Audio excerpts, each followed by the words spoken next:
Bonjour, bonjour et bienvenue sur le plateau de Bâti Journal TV. Nous sommes à Paris, Paris Grand Palais, Forum international Construction Bois 2026 et nous continuons notre matinale contreplaqué avec mes trois invités. À côté de moi, monsieur Philippe Denavy. Philippe, bonjour. Vous êtes le président du groupe, excusez-moi, j'ai mal écrit, Malvaux. Malvaux. On va y revenir tout à l'heure.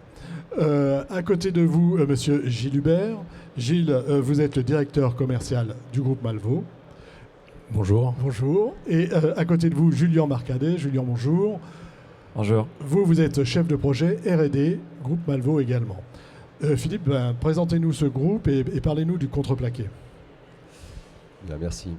Bien, le groupe Malvaux est un groupe industriel français. Nous sommes localisés dans l'ouest de la France avec 3 sites industriels, 4 dépôts logistiques, une centaine de millions d'euros de chiffre d'affaires, 400 collaborateurs. Et nous intervenons essentiellement sur toutes les solutions d'aménagement intérieur et extérieur dans l'ensemble des univers du transport, du bâtiment, de la construction, etc. etc. Donc un périmètre global avec 3 grandes divisions. Une division panneaux qui est la source et l'origine de notre groupe, qui fabrique des solutions à la fois techniques et décoratives.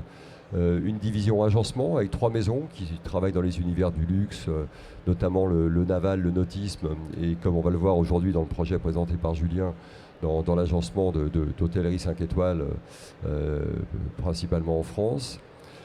Et puis un pôle transformation où nous fabriquons des solutions constructives à destination de l'ensemble de nos marchés, notamment de la construction avec des solutions plafond, des solutions d'aménagement intérieur technique, des solutions pour le ferroviaire, des solutions pour le nautisme, qui vont de l'agencement complet d'un ensemble jusqu'à fabrication de pièces beaucoup plus industrialisées, telles que des dalles de plafond ou des solutions acoustiques pour le bâtiment.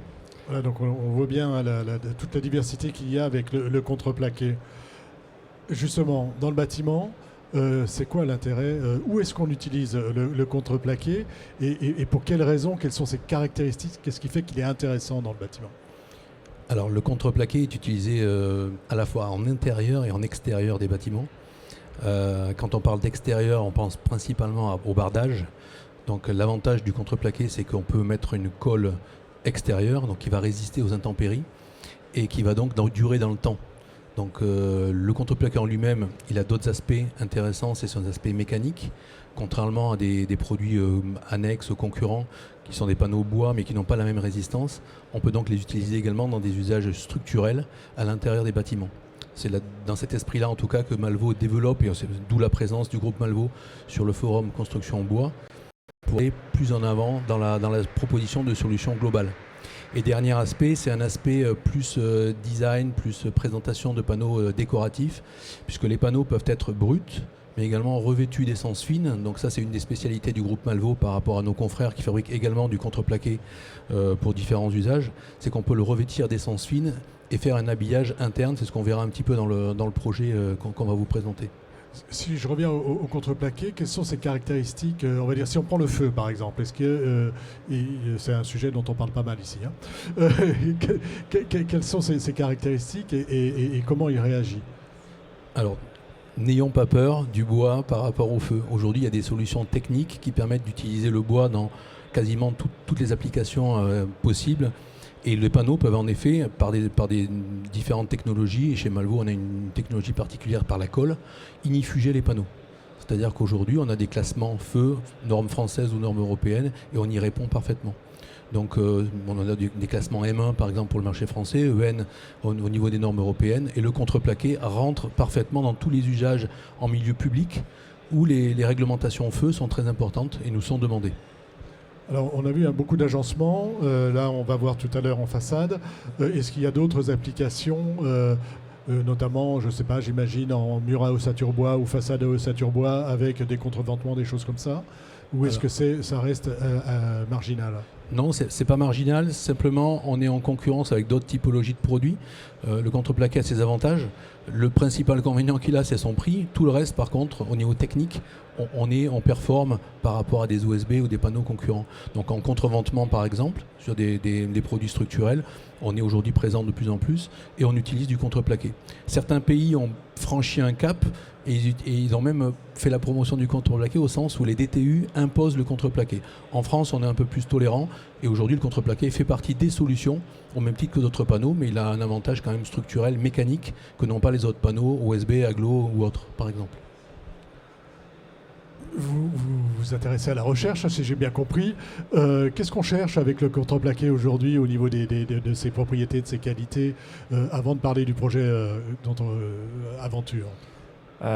Actuellement, sur le contreplaqué, comme a dit Gilles, quand on va parler de la construction, ça va être beaucoup de normes feu, mais aussi de fumée. Dans la sécurité des ERP, il faut réfléchir en fait à l'évacuation des personnes. Donc même si on va réussir à inifuger un panneau, il y a aussi en fait sa réaction au feu et donc la toxicité. Donc on a beaucoup de développement en interne sur ces sujets-là. On a aussi des sujets, comme avait dit Monsieur Denavis, sur le ferroviaire, où en fait les contraintes se rejoignent un peu et donc c'est un peu actuellement le cœur de nos préoccupations. Alors, je rajouterais un autre aspect technique qu'on n'a pas abordé, mis à part l'aspect réglementaire feu, il y a également un aspect hydro, c'est-à-dire quand on parle d'utilisation en façade, en milieu externe, évidemment on attend à ce que le panneau résiste à l'humidité et à la pluie. C'est le cas du contreplaqué, avec certaines colles. On arrive à avoir des collages hyper performants qui ont des garanties dans le temps et qui vont résister à toutes les intempéries possibles en façade.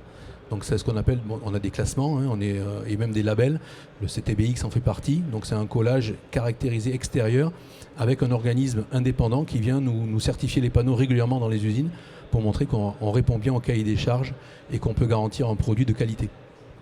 Le panneau de contreplaqué en façade, c'est quelque chose d'exceptionnel ou c'est souvent? Souvent, façade, on va plutôt être sur du bois massif. Mais l'avantage du contreplaqué comparé au bois massif, c'est sa stabilité dimensionnelle. Le panneau contreplaqué, c'est un panneau, on va dire, de process, mais qui est symétrique. Donc en fait, dans le temps, il ne va pas se déformer comme du bois massif, qui est souvent un peu la partie un peu compliquée dans le choix du massif dans le bardage. Donc avec le contreplaqué, on a un panneau stable, résistant aux intempéries, et qui permet aussi, comme sur le projet L'Aventure, de prendre certaines libertés pour l'architecte. Alors allons-y sur le projet Aventure. Qu'est-ce que c'est? Et qu'est-ce que vous avez réalisé et quelle était la demande? Sur le projet L'Aventure, en fait, ça, c'est un peu la force du groupe Malvaux. Donc on a une partie fabrication de contreplaqué technique, mais on a aussi une partie agencement pour l'hôtellerie avec différentes typologies. Là, on est sur un club et hôtel 5 étoiles privé. Donc c'est un travail vraiment, on voit, d'aménagement intérieur, de partie restauration. Donc on va avoir des panneaux décoratifs, comme a pu présenter Monsieur Hubert. Et ces panneaux décoratifs sont en contreplaqué? En partie. En partie, c'est aussi une application du contreplaqué. Mais souvent, on peut avoir d'autres panneaux. On voit à droite la partie vraiment bardage, où en fait on voit donc la partie technique, si on s'attarde sur la technique, la lame d'air en fait qui est caractéristique des bardages, mais qui permet en fait à ce panneau contreplaqué de se retrouver et à l'architecte, comme elle a pu le préciser, Marion Boulot, d'avoir ces moulures, d'avoir ces grands pans de murs, puisqu'en fait avec le contreplaqué il y a plusieurs formats, plusieurs épaisseurs, et c'est un peu la force du produit. La force du contreplaqué là, c'est d'avoir pu faire des grandes longueurs, des grandes largeurs en contreplaqué sur la façade du bâtiment. C'est ça. Des grandes surfaces surtout, homogènes, sans joints, donc ça donne une qualité des produits quand même assez remarquable. Une des caractéristiques quand même du contreplaqué, c'est les DTU qui sont applicables à ce produit, qui nous garantissent aussi une pose et une mise en œuvre de qualité. C'est pas le tout d'avoir un produit de qualité, encore faut-il le poser et le mettre en œuvre de façon correcte. On a la chance en France d'avoir des DTU qui nous accompagnent sur ce genre de choses, et si les DTU sont respectés avec un produit de qualité, le produit va durer dans le temps. Il n'y a pas de souci. Donc là, il peut pleuvoir comme il a plu là, faire 40 degrés cet été. Normalement, c'est complètement stable, c'est ça? C'est ça. Souvent aussi, au niveau des bardages, on va avoir une déformation par les chaleurs et les finitions sombres peuvent être proscrites. Là, on a pu appliquer en toute sécurité une finition sombre, puisque le contreplaqué va accepter cette variation thermique et se déformer de manière rationnelle. Et ça, c'est grâce au colle que vous utilisez, hein. C'est ça, c'est un collage spécial qui est ensuite un contrôle de la production par un organisme externe, le FCBA, qui, de manière semestrielle, va venir auditer notre production et donc assurer que notre produit est d'une qualité supérieure. Et donc, c'est en fait la certification CTBX, norme française, qui nous permet aussi d'être en accord avec le DTU 41.2. Donc ça, c'est vraiment le fruit d'un audit et aussi d'une qualité en production assez élevée.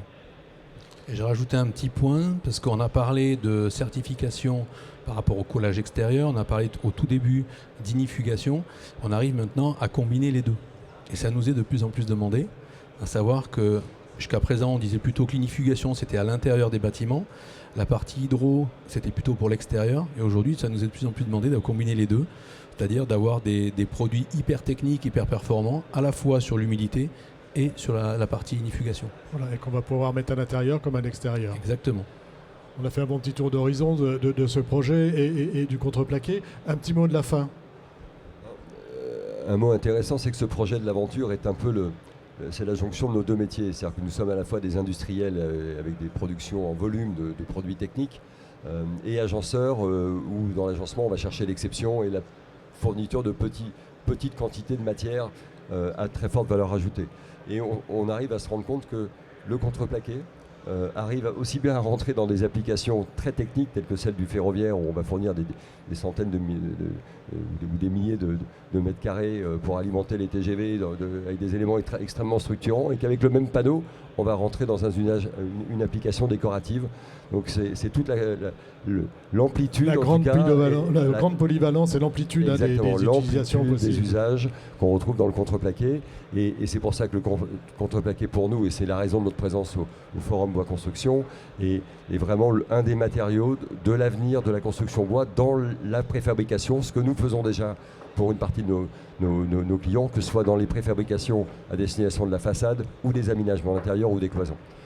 Écoutez messieurs, merci d'être venus sur le plateau de Bâti Journal nous parler de contreplaqué, de ce projet de l'aventure. À noter où on n'aura peut-être pas les moyens d'aller.